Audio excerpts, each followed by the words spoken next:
Sa isang kapilya sa Island Garden City of Samal, may isang cross na pinaniniwalaan nilang nagtutupad ng kahilingan. Marami ng mga deboto ang gumaling ang mga sakit, may mga nakapasa sa licensure exam, at meron ding umasenso sa buhay dahil sa isang milagrosong cross ng Santa Cruz Chapel. Naimbitahan ako ng isang kaibigan para dumalo sa kanilang 20 years anniversary. Nabigyan ako ng pahintulot at pagkakataon na idokumento ang isang mahalagang araw para sa mga mananampalataya. Naabutan ko rin ang isang manggagamot na tinatawag nilang Alan Nino sa panggagamot sa kanyang pasyente online. Siya po ay isang medium na pinaniniwala ang sinasapian ng isang banal na espiritu para manggamot. At nagkaroon din ako ng pagkakataon na makausap ang espiritong sumasapi sa kanya. At nagkaroon din ako ng pagkakataon na makausap si Nanay Lucille dahil siya ang nakakaalam sa kasaysayan ng Santa Cruz. Maraming mga taong manggagamot, mga antingero at mga nasa lihim na karunungan ang nagtitipon-tipon sa lugar na ito. Malinis at presentable ang kanilang kapilya. Sa loob naman nito, may mga imahe na katulad din ng nasa simbahan o kapilya ng mga Katoliko.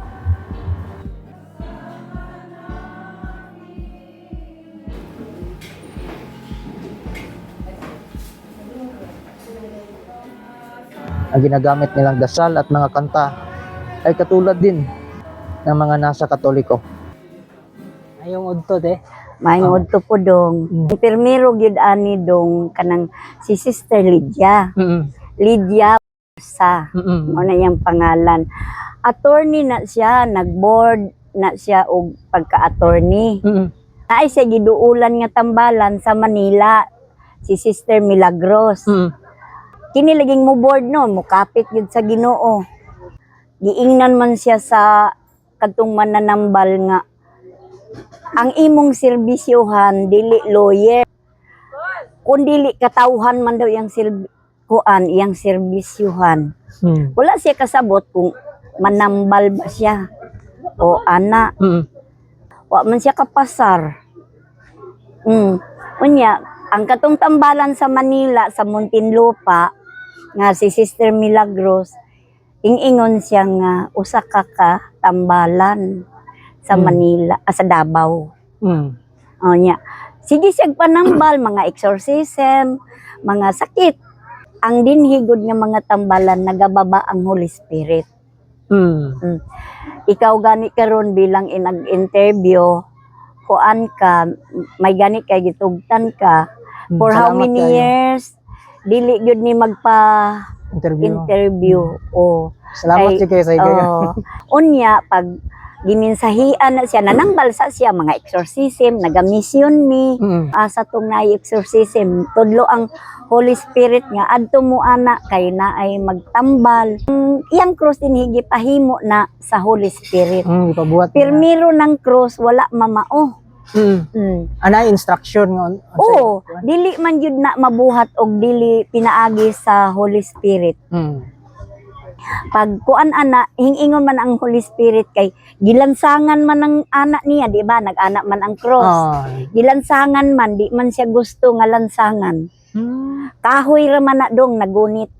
Okay, kana pag himo gyud anak nga cross, naagyog ko. Wala gina siya linansangan. Walay nilansangan. Unya kana nga cross pagpasan, dili po na ibutang sa yuta. Si Sister Lydia man ang nagsimula na. Nahuman yun mi anak dong 14 station. Asa to mga lugar to? Ang kuan, Israel, RJA. Unya, pagkasunod na pud tuig, Holy Spirit, RJA. Back and forth na. Unya, sa kada tuig na siya, ma'am? Kada tuig, so, 1989. 14 ka tuig, ganyan yung tuig. 14, ako, saksi yung ko ana. Gipasan na sa Holy Spirit.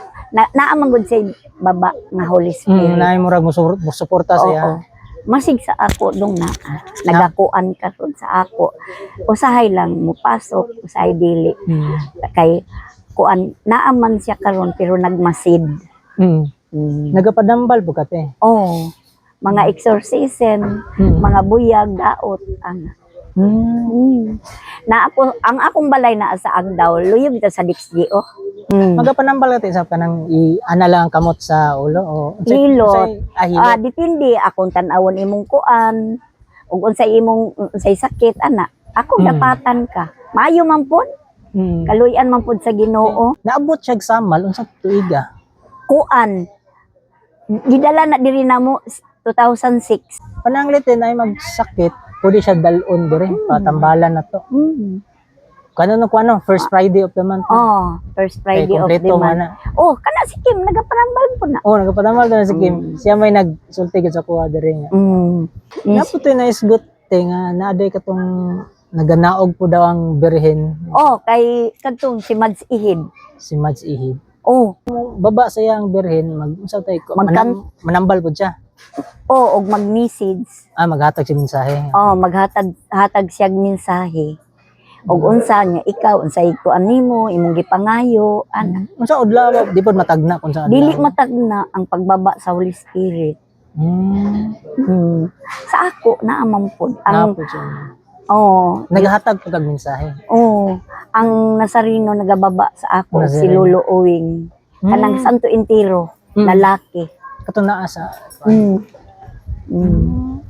Di pang tagaan may regalo. gitagsaan gid. Ikaw Bless. sukad sa una Katoliko jud ka. Katoliko gyud gudong. Di ka mahawa pag Katoliko. Dili yun. Kaysa laing relihiyon wa may nagnilagro. Mao bitaw no sa Katoliko ra. Sa Katoliko raman ang daghan na ay milagro. At kinuha ko na rin yung pagkakataon na yun para makahiling din sa cross ng kapayapaan sa isip at kapayapaan sa puso. At sa mismong araw din na yun, nagbigay ng libreng gamutan si Brother Nino. Nagbibigay siya ng mga diagnosis. Tinitignan niya yung katawan mo, kung ano yung mga nakatagong sakit at kung ano yung mga kailangan mong gawin. Kinuha ko na rin ang pagkakataong yun para makapanayam ang kanyang espiritong gabay.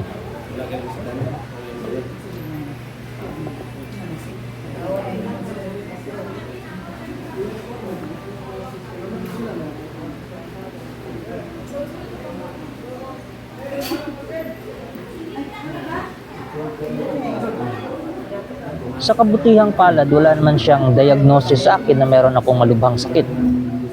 Ang kanyang pinayo lang ay huwag akong magpapastress at huwag akong mag-overthink. At tungkol naman sa aking vlog, ay dapat lang daw planuhin ko ang mga lugar na aking pupuntahan at kabisaduhin ko ang mga tao na naroroon. At mag-ingat din ako sa mga pagkain na nakakasama sa kalusugan. At iwasan daw ang pagiging mainit ang ulo. Greetings mga migs, maraming salamat sa pagpanood. Ito yung opinion ko regarding sa grupo na nandoon sa Santa Cruz Chapel. Iba't iba man tayo ng paniniwala, kahit ako, iba din ang aking belief system. Pero yung respeto ko sa kanila ay 100%. It's because tinanggap nila ako bilang tao, pinakain, at mabubuting tao ang mga nandoon. Dahil kung sa tingin nyo, ang paniniwala nyo o ang relihiyon nyo ay ang tama, pero wala naman kayong respeto sa kapwa ninyo tao, parang yung relihiyon nyo ang questionable. So with regards to their belief system sa paraan ng kanilang panggagamot, so it seems like shamanism. Kasi sa Korean shamans, sa China, may mga medium sila na sinasampaan ng mga deities para yun ang manggamot sa mga taong nangangailangan ng spiritual na tulong. So, it's almost the same concept mga migs. Ang sa kanila lang is, dito sa Pilipinas, hook up kasi tayo dito sa Abrahamic religion. So, most probably, yung mga spirits na tumutulong sa kanila ay nare-relate sa mga characters na makikita natin sa Abrahamic religion tulad ng Mahal na Birhen, Nazareno, Santo Niño, at iba pang mga biblical characters which is aligned in the Abrahamic religion. Hanga ako sa kanilang pagiging tapat, sa kanilang pananampalataya, at hanga din ako sa kanilang kabutihan.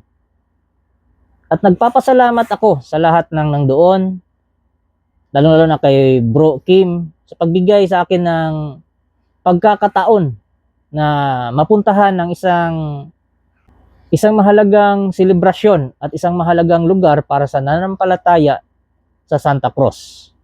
Kung babalikan natin yung istorya ni Nanay Lucille, so hindi iyon sinasayad sa lupa, which is ang lupa po ay grounding po yan.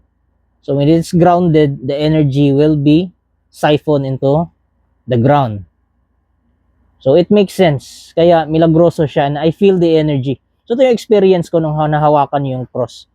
Ako mga migs, hindi ako basta-basta nakakatulog pag hindi maraming unan.